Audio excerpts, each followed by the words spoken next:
हमारे अनगिनत पापों में से हर एक का भुगतान किया जाना आवश्यक है। आप इस सच्चाई के बारे में क्या करेंगे? आप और मैं, हम दोनों अनेक पापों के दोषी हैं। हम इन पापों के बारे में क्या करने जा रहे हैं? हम एक भी पाप को वापस नहीं ले सकते। मैं विश्वास करता हूँ, यज़ेकियेल 18:20, जो प्राणी पाप करता है वही मरेगा। मैं विश्वास करता हूँ, रोमियो 3:23 पद, क्योंकि सबने पाप किया है और परमेश्वर की महिमा से रहित है। मैं विश्वास करता हूँ, प्रेरितों के काम 4:12, और किसी दूसरे के द्वारा उद्धार नहीं, क्योंकि स्वर्ग के नीचे मनुष्यों में और कोई दूसरा नाम नहीं दिया गया है जिसके द्वारा हम उद्धार पा सके। मरकुस का सुसमाचार का टिप्पणी 14वां अध्याय 53 से 56, 15वां अध्याय 1 से 15। जब संसार के पाप मसीह के ऊपर रख दिए गए, तब परमेश्वर का क्रोध उस पर उंडेला गया और उस भयावह क्षण में परम पवित्र परमेश्वर ने प्रभु यीशु मसीह से अपना मुख मोड़ लिया और उसी से वो करुणामयी पुकार निकली, और वो भी पवित्र शास्त्रों से ही निकली थी। हे मेरे परमेश्वर, हे मेरे परमेश्वर। यीशु जो मनुष्य के रूप में परमेश्वर से, जिसे वो अनंत काल से जानता था और जिसके साथ एकता में था, अंधकार और क्रूस की पीड़ा में पुकार उठा, हे मेरे परमेश्वर, हे मेरे परमेश्वर, तूने मुझे क्यों छोड़ दिया? परमेश्वर ने उससे अपना मुख फेर लिया। कोई भी शब्द यीशु की उस घड़ी की पूर्ण एकाकी स्थिति को व्यक्त नहीं कर सकते। वो समस्त ब्रह्मांड में अकेले थे। उनके चारों ओर वे सभी थे, चाहे मित्र हो या शत्रु, जिन्हें उद्धार की आवश्यकता थी।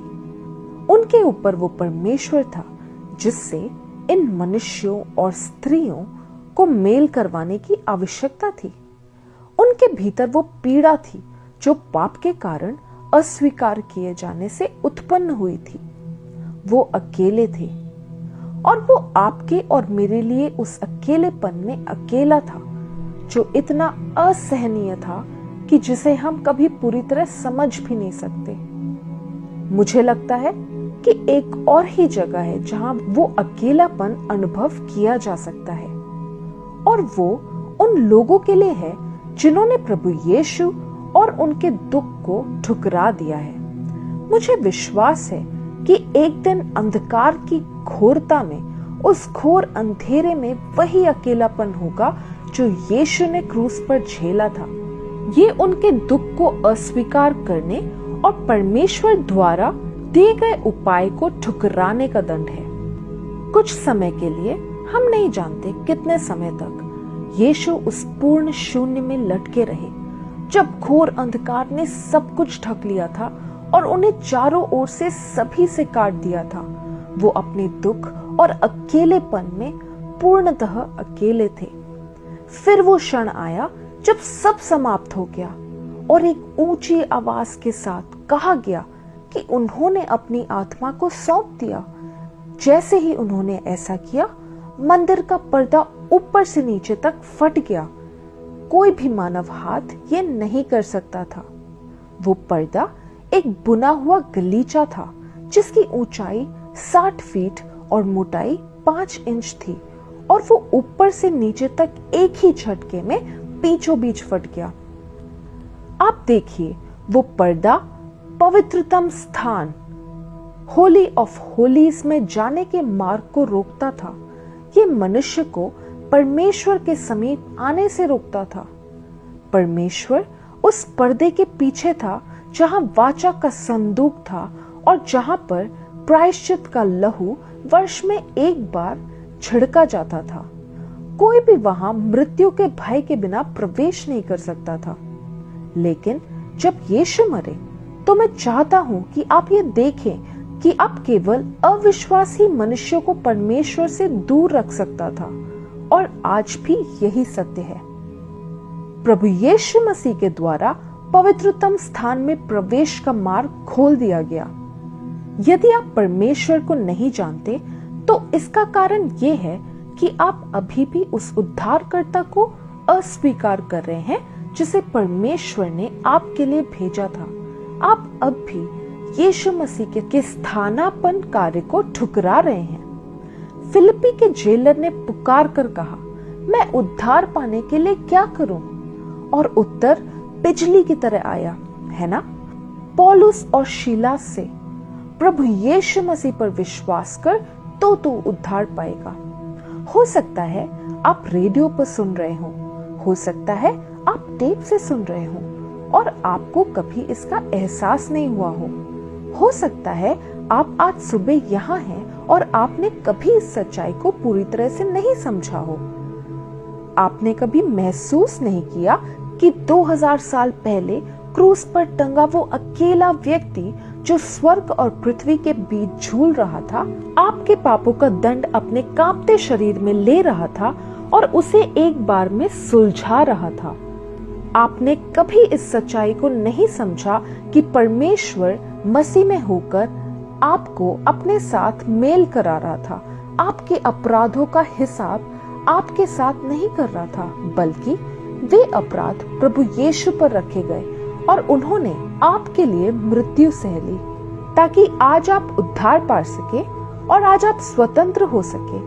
केवल इस सच्चाई पर विश्वास करके कि मसीह ने आपके स्थान पर मृत्यु सही और परमेश्वर ने अपने न्याय में उस बलिदान को स्वीकार किया और सौदा पूरा हो गया। तो आज सुबह आप कहाँ खड़े हैं? पहला तीमुथियुस 2:5 कहता है, क्योंकि परमेश्वर एक ही है और परमेश्वर और मनुष्यों के बीच में भी एक ही बिचवाई है, अर्थात मसीह यीशु जो मनुष्य है। और किस प्रकार आप परमेश्वर के समीप आने की आशा कर सकते हैं? आप अपने पापों का क्या करेंगे? क्या आप उन्हें मिटा सकते हैं? क्या आपने कभी पाप नहीं किया? क्या अब से अच्छा बनकर आप अपने अतीत के किए गए कार्यों का लेखा जोखा मिटा सकते हैं? क्या आप यहाँ अच्छे काम करके उस महान कार्य को पूरा कर सकते हैं जिसके लिए परमेश्वर को अपने पुत्र की मृत्यु स्वीकार करनी पड़ी थी? यदि आप किसी और मार्ग से स्वर्ग पहुंच सकते तो सोचिए वो घोर पीड़ा क्यों सहन की गई थी। सोचिए परमेश्वर ने अपने पुत्र से मुंह क्यों मोड़ लिया। यदि स्वर्ग पहुंचने का कोई और मार्ग होता। यीशु ने कहा, मैं ही मार्ग, सत्य और जीवन हूँ। कोई भी पिता के पास नहीं आता सिवाय मेरे द्वारा। वो द्वार है। परमेश्वर तक पहुंचने का और कोई मार्ग नहीं है सिवाय यीशु मसीह के उस सकरे मार्ग के। आप कुछ भी करें, आप उन्हें अनदेखा नहीं कर सकते। आपको या तो उन्हें स्वीकार करना होगा या अस्वीकार करना होगा। और यदि आप कुछ नहीं करते तो आप उन्हें अस्वीकार कर रहे हैं, क्योंकि उन्हें ग्रहण करने का अर्थ है आत्मसमर्पण करना और उन पर विश्वास करना। आज आप यीशु के साथ क्या करेंगे? मैं विश्वास करता हूँ प्रेरितों के काम 16वां अध्याय 30 और 31। हे साहिबो, उद्धार पाने के लिए मैं क्या करूं?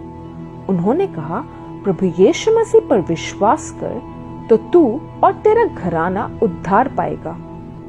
मैं विश्वास करता हूँ यूहन्ना रचित सुसमाचार 14:6। यीशु ने उससे कहा, मार्ग और सच्चाई और जीवन मैं ही हूँ। बिना मेरे द्वारा कोई पिता के पास नहीं पहुंच सकता। मैं विश्वास करता हूँ रोमियो 10वां अध्याय 9 और 10 कि यदि तू अपने मुंह से यीशु को प्रभु जानकर अंगीकार करे और अपने मन से विश्वास करे कि परमेश्वर ने उसे मरे हुओं में से जिलाया तो तू निश्चय उद्धार पाएगा। क्योंकि धार्मिकता के लिए मन से विश्वास किया जाता है और उद्धार के लिए मुंह से अंगीकार किया जाता है। हम आपको मैं विश्वास करता हूँ वीडियो देखने के लिए आमंत्रित करते हैं और यीशु का अनुसरण करने में अगला कदम उठाने के लिए प्रेरित करते हैं। आज आप यीशु के साथ क्या करेंगे?